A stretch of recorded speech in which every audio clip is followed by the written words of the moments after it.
meherkaas xilligaa uu dhacay boorama uu ka dhacay aduu kii meheriyaa tahay ma wallaahi ba ayaa igu wallaahi oo igu billaahiya suma wallaahi waan ku celinayaa ninkan mushtaaq cabdi cismaan ceebay leeday iyo xumaanay leeday aan ka maqlo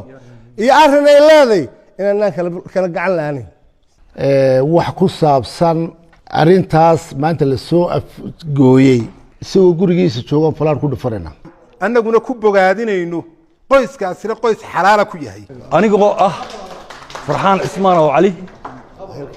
ahna farxaan food cadde isla markaana mushtaaq cabdi cismaan adeerkeed waxaa jiray arrin baraha bulshada baryihii inoo dambeeyey si ballaaran looga hadlayay isla markaana saamayntiisa lahaa arrinkaasi ayaa ku qotamay xildhibaan barkhad batuun iyo marwadiisa mushtaaq iyagoo isla markaasi dad badan ay si kala duwan uga falceliyeen waxaana dad badan oo daleeceynaya isla markaana la daba taagnaa xumo iyo dhibaato aad u badan ay ku tilmaamayeen inay yihiin laba zina iskula joogta isla markaana aysan ahayn kuwo u maray xaliga loo baahnaa ee diinteenna inoo sharciyeysay guurkooda hase yeeshee caddaymo kale ayaa jiray oo arrinkaasi ka daba yimi sida mushtaaq oo waraaqad meherkeedii baraha bulshada keentay ilaa iyo heer ay dadku shaashada ka wada arkayeen waraaqada iyada iyo wixii ku qornaa maanta waxaa dhacay kulan ballaaran oo beesha gabadhaasi ay ka soo jeedaan iyaga oo ka hadlay arrinka isaga waxayna odayaashani iyo culimo diinkani isugu jiraan qaar adeer u iyo qaar ehelaha hoose u iyo sheekh meheriyey iyo markhaatigii meesha joogay iyo ninkii markaasi wilaayadeeda u wareejiyey dhammaantood waxay sheegayeen ama ay wacad ku marayeen in ay yihiin kuwo xariga xalaasha ee sida saxda loo baahnaa isku maray inay yihiin labada lamaane ee mushtaaqi iyo barkhad batuun hase yeeshee tani ayaa noqonaysaa soo afjarka arrimahaasi hadalhayntooda maadaama ay caddaymo waaweyn la keenay islamarkaana rag odayaal oo culimo diin iyo odayaal dhaqamo iskugu jiro ay maanta ka fariisteen arrinkaasi si guurtanimo dadka baraha bulshada isticmaala ayaad moodaa dabcan in ay qayb ka yihiin hurinta waxyaabaha aan munaasabka ahayn iyaga oo siyaabo khaldan uga hadla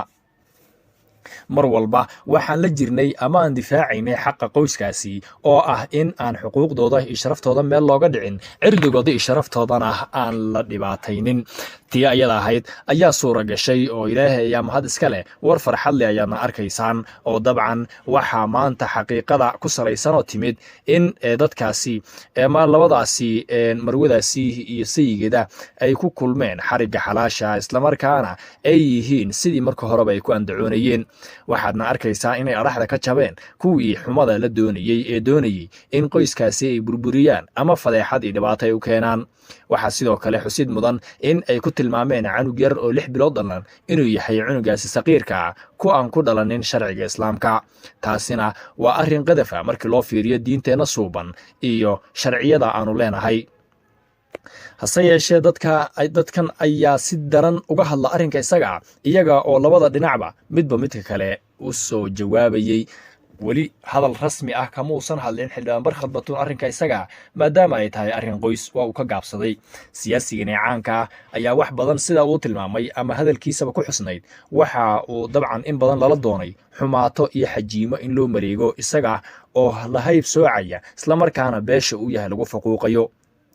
dhammaan dadka caqli u saaxiibka ayaa arrinkani ka cadhooday kana jawaabay inay tahayna ku tilmaamay mid diinka baxa isla markaana loo baahan yahay bulshada inay waxaan oo kale ka feejignaato dhammaan bulshada Soomaaliyeed ee dunida dacallada kala jooga inta samaha jecel ayaa waxay uga damqeen arrinkan sida ay iyaga uga damqeen oo kale oo ma jirta maanta qof doonaya ama raalli ka in sabadiisa iyo ehelkiisa loo dhaco ama loo gudbo si wax looga sheego loona xajiimeeyo noloshiisana wax badan oo garaafa loogu geysto hase yeeshee xaqa ayaan marna qarsoomayn oo xaqa feeraha ayuu ka dilaacaa sidii Soomaaliba tiri xaqa ayaan qarsoomayn maantana waxaa laazim noqotay inay soo fariistaan sheekhi meheriyey iyo weliba dadkii wilaayada ay saaratay meheriyey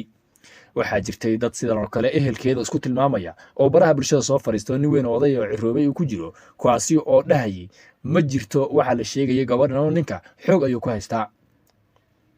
arrinkaasi ayaa fajac iyo argagax waxay ku noqotay dad in badan oo reer Somaliland ah iyagoo arrinkaasi dhaliilay. hase yeeshee dad badan ayaaba ogaa cidda uu yahay haybka u yahay in gabadhaasi aysan waxba u ahayn ama waxba uusan u ahayn. dad badan ayaa aaminsan in ninkaasi hoos wax looga soo dhiibay si fashilkaasi uusan dib ugu soo noqonin oo halkaa uga sii hulaaqo ama arrinta ay u sii cakiranto. xildhibaan Barkhad Batuun mar uu hadlayay wuxuu yidhi tani waa laciif saqiira waxaa ka daran dhibaatooyinka kale lii geystay ee anigu aan qarsanaya in ku samrayo. dadka Soomaaliyeed waxaan ugu baaqaynaa meel kastoo joogaan inay Allah subxaanahu wa tacaala ay ka cabsadaan isla markaana waxay dantooda ay ku daaraan oo aysan ugu yaraan famil dhisan inaysan dhex gelin iyaga oo halkaasi ka raadinaya xajiin qof ay u raadinayaan ma habboona. diinteennuna waa ay xaaraam yeeshay. saas darteed adigoo ma jeclid familkaaga iyo ehelkaaga iyo qaraabada iyo dadka kula dhashay in wax laga sheego ama la dhex galo ma jeclid, laakiin waxaad jecesha adigu inaad xagxagato dadka qoysaskaa dhisan. waxaan jirtay dhacdooyin badan oo baraha bulshada isu soo daba dhacaya kuwaasi oo tiiba tii kale ka xun ama ka daran. dhibaatooyinkan oo dhan waxaa looga hortagi karaa inaad ka qayb qaadato waxyaabaha samada ah, dadka xuquuqaha u hadlaya in aad dabcan ku garab siiso ood qayb ka noqoto arrinkaasi si adigana aysan kuugu dhicin oo aad uga badbaado. daawadayaal kusoo dhawaada Maxaa Cusub 24 oo alaaba aad ka heshaan warar xaqiiqada ku salaysan waanooyinka waaqiciga quseeya maanta dhacaya iyo arrimaha qoyska. waxaan rajeynayaa haddii aad horaan ula joogtay inaad farxadaada nagula sii joogi doontid, haddii aad nagu cusub tahayna nagu soo biiro nala jaanqaad si aad u hesho muuqaalo ku xiisi geliya oo maalinla ah. mahadsanid. waxaa ka dambaysa fitna ka dambaysa iyo fasaad ayaa ka dambaysa. walaal dad islaamaanu nahay, sifihii sharciga ilaahay iyo rasuulkiisuba ay ogolaayeen anoon qodobna ka tegin ayaan gabadhaa ku meheriyey 2020 bishii 11aad. halkanaa laga kaxeeyey bowramaa la geeyey. sidaa inay tahay kitaab quraana ayaan ku marayaa idinkoo intiinaasi markhaati ka ah. marxin sheekh axmedow sidaa aad sheegtay inay tahay meherkaas xilligaa uu dhacay boorama uu ka dhacay aduu kii meheriyaa tahay ma wallaahi ba inaan gabadhaa meheriyey oo sidaa aan ku sheegay aan ku meheriyey ayaa igu wallaahi oo igu billaahiya nin ilaahay yaqaano aakhiriya qabrigiisoo turnay. labadii markhaati labadii shuhuud ee labada markhaati ahaa magacaaga maxaa tahay? أنا مبارك عبد الحسن. مبارك عبد حسنو شيخ ويننتا ومهريي مشتاق عبدي يا برخد بطون شهودي لبدي شهودي ناد كم تهاي والله با والله بالله با وبالله والله با والله. مقعد هذا مصطفى كوثر. مصطفى كوثر انت شهود كهر لو ويدين با لو ويدينيا اني غوبتا جوجتي sida sheekhu uu ku dhaartay sheekhi meheriye uu yahay aduguna labadii markhaati mid kamid ah tahay ma wallaahi ba والله بالله با وبالله والله با والله. wixii xumaa ee xaaraanta ahaa ee beenta ahaa in waxba ka jirin ee hore miidiyaha u galay waxay u kalifay inaan ka hadlo maanta inay arrintani noqoto arrintii taa kullidig ahayd oo ah xaqiiqadii iyo waaqica jira iyo arrinta runteedii xaqiiqadiisu ahayd maadaama aynu nahay dad islaama 100% yani dhaartaa iyo caddayntaa 100% baan ku kalsoonnay anigoo ah Farxaan Cismaan oo Cali ahna Farxaan Food Cadde isla markaana ah Mushtaaq Cabdi Cismaan adeerkeed. anigoo magacaygu yahay Maxamed Cabdi Cismaan ahna Mushtaaq walaalkeed.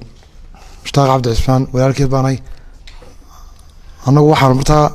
dhaartaa lagu soo gooyey ahna wixii aan ku qancaynay propagandadii media ku jirtay waxaan ku rumaysanay anagoo isku dhan dhaartaa ay soo jeediyeen qoladaas dhinacayaga ama labada dhinac dhammaantood